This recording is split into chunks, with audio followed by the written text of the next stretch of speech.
Hi, my name is Erica. I'm the nurse practitioner that's going to be performing your exam today. Can you tell me where you are today? The hospital. Do you know what month it is? March. And can you tell me your name? Rick. Okay. I'm going to perform hand hygiene. Patient is ANO times 3. Behavior is appropriate to the situation. Able to follow simple commands. Open and close your eyes. Perfect. Okay, good. What are you here for today? Routine checkup. Okay. At this point, the medical assistant will have checked the weight, the height, and the vitals. I'm going to go ahead and go into the assessment. So first, I'm looking at the hair and the scalp, the distribution of the hair. I'm looking at cleanliness as well as any infestations. Then I'm going to go ahead and palpate the scalp for any nodules, any tenderness. Nope. Okay. Then I'm looking at the face. I'm going to look at cranial nerve 5, checking the temporal muscle and the masseter muscle. Go ahead, open and close your jaw, move from side to side. Cranial nerve 5 is intact. Cranial nerve 7 is next. Go ahead and raise your eyebrows. Okay, put them down, open and close your eyes. Open and close your eyes big. And then go ahead and smile and puff out your cheeks. Okay, everything movement is symmetric, it is intact.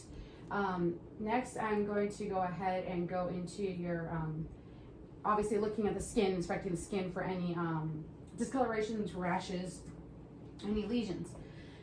Next, I'm going to go ahead and go to the eyes. Inspecting the eyes for that the eyelids close completely, eyelashes curl up on the top, out on the bottom, and noting for any drainage. Next thing I'm going to do is I'm going to palpate the lacrimal apparatus, noting for any drainage, which there's no drainage. Right, so next I'm going to go ahead and examine the eyes themselves. Looking at constriction of the pupils, direct and consensual. Looking at the shape of the pupils are round, reactant, equal and reactant to light. Also going to have you, I'm going to do the corneal light reflex, which is to shine the light in the middle. It is seen center and slightly nasal in both pupils. I'm also going to have you do the uncover test. Go ahead and cover your left eye. Okay, and then cover your right eye. Perfect, no muscle imbalances seen. Visual acuity would have been checked by the medical assistant as well, which would be cranial nerve 2. Cranial nerve 3, 4, and 6 are gonna be your extraocular eye muscles. So go ahead and follow my finger, please. And then checking for approximation. They do approximate. Other than that, I'm going to move on to the nose. Ears. So we're going to go to the ears next. Looking at the symmetry of the ears and that the pinna lines up with the outer canthus of the eyes. I'm also going to palpate the pinna and the tragus for any bumps, nodules, tenderness, which I don't see any. I'm going to go, before I do the ears, I'm actually going to do the fundoscopic exam for the eyes. So what I'm doing is I'm going to look for the red light reflex. Once I find that reflex, I'm going to go in, looking for the retina and the optic disc. Do the same thing on the other side.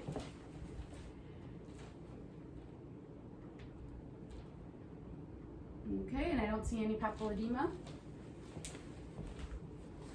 All right. So then I would look at the ears, inspecting them. So I've already palpated the pinna and the tragus. I'm going to go ahead and inspect the ear canal. All right. Okay, and I can see the tympanic membrane. It is pearly gray. The cone of light is at 11 on the at 7 on the left side. And then on the right side, it is a pearly gray, and I see the cone of light at 5 o'clock. All right. At this point, cranial nerve 8 could be tested, which is the acoustic nerve, which could be done by the medical assistant as well with the Weber, the Rhine, and the Whisper test. Now moving on to the nose. First is inspection of the nose. It's symmetric on the face. I'm going to palpate the bridge and the soft tissues for any tenderness, bumps, lumps, nodules. I'm gonna palpate the sinuses, maxillary, nothing more. Any tenderness? No. Okay, no tenderness. Then I'm gonna inspect the nose itself. I'm gonna go ahead and look inside. And I can see the middle turbinate.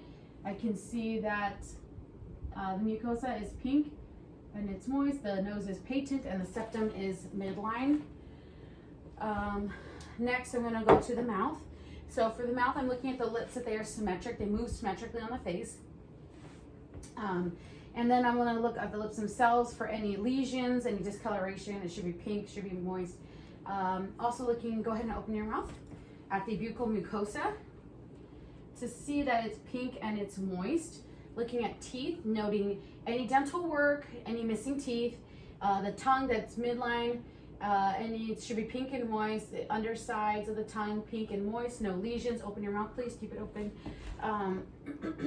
Also, noting the soft and hard palate is fused. The soft palate is pink, it's moist. The posterior oropharynx, it's pink and it's moist. The tonsils are not swollen. There's no tonsillitis, crypts, exudate on the tonsils. The next thing I would do as well is, you can go ahead and close your mouth, is test the cranial nerve. So cranial nerve 12, hypoglossal, listen for articulation of words. Go ahead and say baseball. Baseball. Okay, perfect. And then the cranial nerves 9 and 10, which is the glossopharyngeal and the vagus nerves, I would test by, go ahead and open your mouth. I'm going to have you say ah. Uvula rises. Okay, go ahead and relax. The uvula rises midline. And then the other would be the gag reflex, which I would stimulate the patient's throat and note that the gag reflex is present. And then I'm noticing for any, the whole time I'm looking for any foul breath, any obvious odor. Next, I'm going to move to the neck, which there's no odor. I'm going to move to the neck, inspection with the skin, noting for any lesions or any redness or discoloration on the neck, any abnormal moles or anything like that. Next, I'm going to palpate, or I'm actually going to do range of motion. So go ahead and touch chin to chest, and then go up. I want you to look up, okay? And then I want you to turn side to side. And then I want you to try to touch your ear to your shoulder. And then the other side. Good. Full range of motion present in the neck. Then I'm going to palpate lymph nodes. So I'm just going to go ahead and palpate the postauricular, the tonsillar, submandibular, submental, superficial cervical, supraclavicular, and subclavicular as well. All right. So the next thing I'm going to do is I'm also going to inspect the for JVD, which he doesn't have any right now, jugular venous distension. That can be present at 30 degrees, but it should disappear when he's sitting up, and he doesn't have it right now. I'm going to palpate for the carotid on both sides. 2+ equal and bilateral. I'm also going to auscultate for any bruit.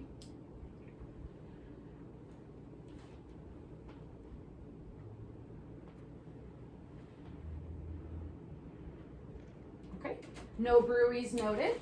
I'm also going to palpate for the trachea, that it's midline. And then I'm going to palpate the thyroid. Go ahead and swallow.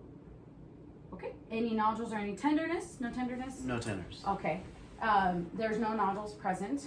I'm gonna move on to the shoulders now.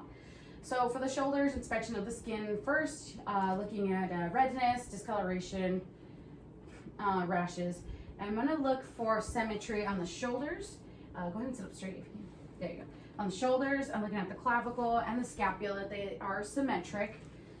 I'm gonna palpate the joint itself. I'm gonna palpate the acromion here. And on the side, looking for any masses, any tenderness. Okay. Next, I'm gonna go ahead and go into your range of motion for the shoulder. So we're gonna have you put your hands up and over your head. Good. Reach behind you. Both hands, good. Bring them back forward. I wanna have you go ahead and, yes, cross your arms in front of you. Go ahead and do the other side. as well. Then I want you to take your arms out to the side and up. Good. Okay, back down is fine. Touch your opposite scapula for the opposite hand. Now do the other. And then reach back to your neck. The other one as well. Okay, full range of motion is present in the shoulders. After that, we're going to move to the elbows. So we'll go ahead. First thing, I inspect the skin. Then I'm also going to palpate the joints as well, just noting for any tenderness or any masses. Okay, we're going to do a range of motion for the elbows. So I'm going to have you go ahead and flexion, extension, and then we're going to do hands out in front of you. We're going to pronate and supinate. Perfect. Full range of motion is intact in the elbows. Next, I'm going to go down to the hands and the wrist area. First, I'll go ahead and just palpate the radial pulses. They are 2+ equal and bilateral. I'm going to palpate the hands, noting for any swelling, any tenderness. No tenderness? No tenderness. Okay. The other thing I'm going to check while I'm palpating is just go ahead and check capillary refill. It should be less than 3 seconds. I'm also going to check hand grip, so go ahead and pull tight. Good, good, good. Strength 5+, equal bilaterally. Then we'll go ahead and do a range of motion. So let's put your hands up, palms down. So we're going to go ahead and flex, extend. We're going to radial deviate, and ulnar deviation is out. Okay, good, perfect. Full range of motion. Next thing we're going to do is we're going to go to the back. We're going to look at your upper back. So if I can have you turn sideways, okay? So first, looking at the skin, making sure that there's no rashes, any tattoos, any piercings, any scarring. First thing is, so I'm looking at the skin. Next thing I could do is go ahead and auscultate the lung fields. So go ahead, just take a quick deep breath in and out.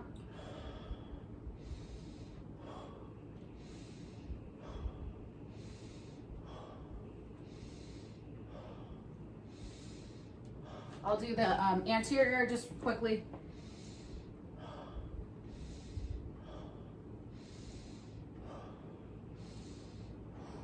Okay, so listen to all lung fields and laterally as well.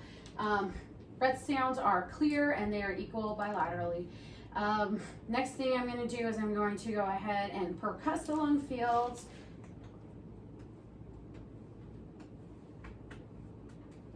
Listening for resonance in all lung fields. Next thing I'm going to do is I'm going to palpate. So I'm going to go ahead and palpate in. Just take a deep breath in and out. Lung expansion is equal. I'm also going to test for vocal formitis. So go ahead and have the patient say 99 while I listen in all the lung fields. Go ahead. 99, 99, 99, 99, 99, 99, 99, 99. Okay, so it's indistinct and it is muffled. The next thing I'm going to do is I'm going to go ahead and tactile formitis, say the same thing, 99. 99, 99, 99. Okay, so the vibrations lessen as we go down. The other thing I do when I'm inspecting is looking at the thorax shape. The anterior, the AP to transverse diameter should be 1 to 2. So next I'm going to go to the anterior chest. So I'm going to have you turn here. We're going to go ahead. So I already listened to the lung fields in the front. Next thing I'm going to do is inspect the skin first for any tattoos, scarring, piercing, rashes, and any other abnormalities, the color of the skin. And then I'm going to also see if I can inspect the PMI, which I can't see. In a real patient, we'd have them exposed and be able to visualize, but I can't see the PMI at this point. I'm gonna go ahead and auscultate the heart with both the bell and the diaphragm.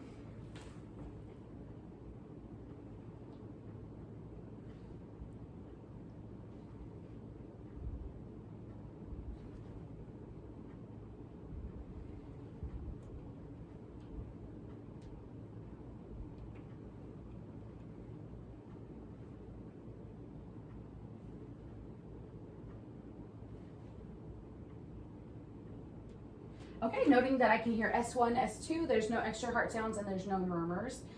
If you can go ahead and lay flat for me as well, I'm gonna auscultate while the patient is laying down.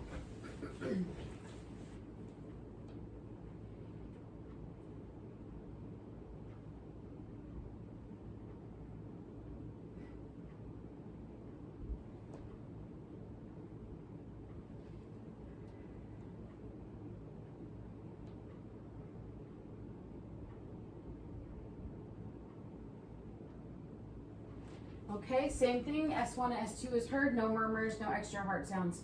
The other thing I could do is, while he's laying down, is have palpate for the PMI, or the apical pulse. Okay, if I can't feel it that way, I can have him turn and then palpate at that point. Okay, all right, palpated. And then I'm gonna have you go ahead and stay laying down because I'm gonna move on to the abdominal exam.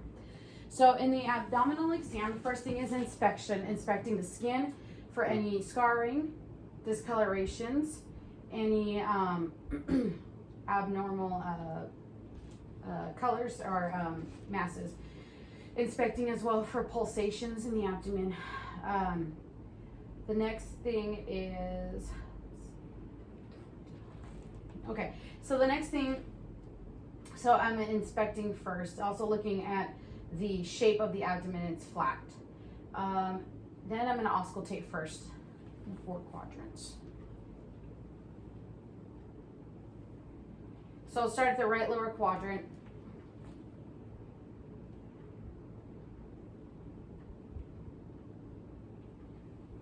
Bowel sounds are normal, active, and present in 4 quadrants. I'm also going to auscultate for any breweries, so I'm going to look at the aortic, iliac, renal, and then iliac, and then femoral. Okay, no breweries noted. After that, I'm going to go ahead and percuss. So I will percuss the liver by going from the top down and then from the bottom up, listening for the changes from tympany to dullness, and then marking that distance to find the liver. Then I can palpate the liver, so I'm going to do the hooking technique here. So go ahead and take a deep breath in and then out. So I've tried to hook underneath the ribs here and feel. I don't feel the liver there. But if there's any tenderness while you're palpating for the liver, that's a sign of inflammation. Next, I'm going to go ahead and move on to the spleen. And then I'm going to try, so the anterior axillary line, I'm going to percuss, listening for dullness or tympany. And then I'm going to also palpate for the spleen, which it's okay if you can't feel it, which I don't feel it at this point. Then I'm going to move on to palpation. So first of the abdomen in general. So just light palpation first. Any tenderness? No. Watching for any signs of pain. And then I'm going to also do deep palpation, and I'm going to palpate McBurney's point. So we're looking at 2/3 of the way from the anterior iliac crest and the umbilicus. I'm going to check for rebound tenderness. So I'm going to push down. Any tenderness? No. All right. And then just continue palpation through the abdomen. And before that, generally percuss the abdomen, listening for tympany. No tenderness. Then I can also palpate for the kidneys. So I'm going to just kind of do a deep palpation, if I can here, from the front and the back. I don't feel it there. Let's see. Okay. All right, any tenderness? No. Okay, you could also check CVA tenderness when the patient is sitting up. The other thing, let's see. So I did palpate and percuss. That's it for the abdomen. So now I'm going to have you go ahead and we're going to do hips next. So actually you could just stay there. So I'm going to press down on the hips to inspect the skin obviously first, and then press down on the hips, press together here. I'm going to do range of motion for the hips. So we're gonna go ahead and bend your knee. We're gonna go in and then out. We'll do the other as well. In and out. I'm gonna bend your knee now with this, and then I'm gonna turn you in, turn you out. Good. We'll do the same thing over here. We're gonna go in, out. Okay, can you lay on your stomach really quick? And just bend your knee back, and then we're gonna pull it back. Okay, same thing on the other side. You can bend your knee and then pull it back. Okay, good.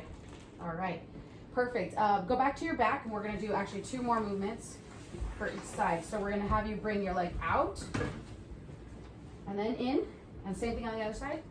Out, and then in, and then we're gonna have you cross over the midline. So we're gonna go up, and just cross, just straight, your leg can be straight. Same thing, straight, there you go, good, perfect, okay. So that's range of motion for the hips. Then we're gonna go ahead and move to the knees. So go ahead and sit up with your knees hanging off the edge here. There you go, there you go, perfect, okay. So we're gonna look at the knees now. First is inspection, looking at the skin, any swelling, redness, and then I'm just gonna palpate the joint in general for any masses, any swelling as well, or tenderness. The next thing I'm gonna do is I'm going to go ahead and we'll do range of motion, and then we'll go ahead and check the reflex. So range of motion, I'm actually gonna have you stand up for this one. So go ahead and squat to the floor. Good, and then stand up. So that's the flexion and extension. And then we're gonna go ahead and sit back up here. I want you to cross the front of your leg over the other. So just come over, and then same thing with the other one. And then outwards. There you go. And then this one. Okay. Full range of motion in the knee. And then I'm also going to go ahead and check the reflexes of the knee. So looking for the patella. Okay, let's see. Okay. There we go. All right. So I don't know if I may have missed this prior to that before, but I do the reflexes on the hands here. So we would look at the brachioradial, and then we would do the bicep reflex, and then also the triceps, which is just above the elbow here. Same on the other side. And then this one here. Okay. So, so that was the deep tendon reflexes there, and then the knee reflex here. So next I'm going to go ahead and go down to the foot and the ankle. Always just kind of palpating down for any tenderness, noting any swelling, discoloration of the legs. So I'm going to take your shoes off if that's okay, or you can take them off. So at the foot and the ankle, I'm going to inspect first for any swelling, any tenderness, and just the coloration of the skin. I'm going to palpate the joints as well, just noting for any tenderness, any or any nodules or anything abnormal there. I'm going to do the reflexes as well on the feet here. Not yet actually, but I can. I'll just check them at this time since I'm here. So Achilles. So you relax your feet. Try to relax, just completely relax if you can. I'm just going to point your foot up a little bit here. So just relax. Stay loose. There we go. Beautiful. Okay. So there's that one, and I'll also do the plantar reflex. Okay, let's see how the foot. All right, so I don't want the toes to fan out. They should curl. Okay, so so I did the reflexes there. I won't do them in the neuro section, but we'll also do range of motion here at this point. So I'm going to have you go ahead and I want you to plantar flex, which is down, both feet, dorsiflex up, and then we're going to go inversion, eversion out. Okay, good. Okay, so range of motion in the foot and the ankles is intact. So next I'm going to go ahead and go to the neuro exam. So the neuro exam. Okay, so first things first, I'm going to look for dystaxia. So I would actually I'll have you do this right now. So I want you to get your heel, put it on your shin, so bend, and then rub it down and up. And come back up. Do the same thing on the other side. All right, no dystaxia. Then there's a couple of different tests I would use to examine the patient. So I'm looking at exteroceptive movement. So what I'm going to test for that is going to be, so I need to know their distinguishing heat and cold. So the test for that would be to have a tube of water or something one that's cold water and the other that is hot or warm, and then test it to different areas of the patient's body to have them feel that, and they can distinguish the temperature, as well as superficial pain. So you could get a Q-tip, break it in half, use the sharp point to on different parts of the body to have them distinguish that from the dull pain as well. Next, we would check for also cortical responses, and that would be to, for example, to stimulate, with a patient's eyes closed, stimulate one side of the body or the other, and have the patient tell you where they're feeling the sensation at. Also, some other tests you could do are checking position and movement and sensation to vibration. So for example, you would get like a toe, and with the patient's eyes closed, move it up or down. They need to tell you how that's moving in which direction. For the vibration, you would have them a tuning fork, put it on a distal joint such as the fingers or the toes, and then have them tell you if they feel pressure or vibration, and then if they feel the vibration, for how long they can feel the vibration. Position in space can be tested with a Romberg test, which we'll do in just a second.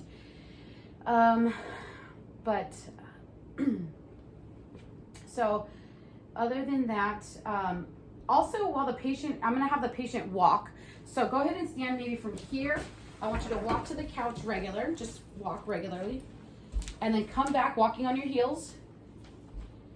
Okay, good. And I want you to walk on your toes back. And when you come back, walk heel to toe. Yeah, one in front of the other. Good. So I'm looking at balance. I'm looking at coordination, really. And also, at that point, while he's walking, I can be looking at pronation of the legs and the feet. Go ahead and have a seat. Oh, actually, you can stand up. Sorry, yeah. So we're going to do the Romberg's test. So I'm going to have you feet together, right together, hands together. I want you to just look straight ahead and just stand there. Then I'm going to have you close your eyes. Okay, perfect. Negative Romberg's test. Looking for any excessive swaying or movement. You can have a seat, or actually you can stand up because we're going to do the spine next. So earlier when I checked the ankles, I also did the reflexes, so I'm not going to do that at this point in the neuro. So now I'm going to go ahead and move on to the spine, at which case I'm going to go ahead and first, what I want to do is I'm looking at the spine from the side. I'm looking at the curvature. So it's concave, convex, and then it's going to concave again, that S shape to the spine. I'm also going to look at a couple of different positions of the patient. So I'm going to have you turn this way and then do like a dive, kind of put your arms up and then put them and then go down and just stay right there for a sec. So I'm going to go ahead and look at the back, noting that it's symmetric, that the scapula is symmetric. Go ahead and just dangle your arms. Okay. And then arms. That's good. Go ahead and stand up and look at arms to the side. Okay, good. So everything looks symmetric here. And I'm also looking at the skin, of course, for any discolorations, lesions, tattoos, piercings. And then I'm going to palpate for any tenderness all the way down the spine and the paraspinal muscles. No tenderness. I would do range of motion for the spine. Flexion, touch the floor, please, quickly. And then come back as far as you can bend back. Good. And then we're going to rotate from side to side. Rotate from side to side, and then I'm going to have you laterally bend at the waist to touch the ground and all the way down. Okay, so for the neck, I also didn't do this at that point, but I'll do it now, is cranial nerve 11, which is spinal accessory. Shrug your shoulders, please. Good. And I want you to turn against resistance. Perfect. And as well here. Okay, good. So we are done with the spine. And we are done with the test.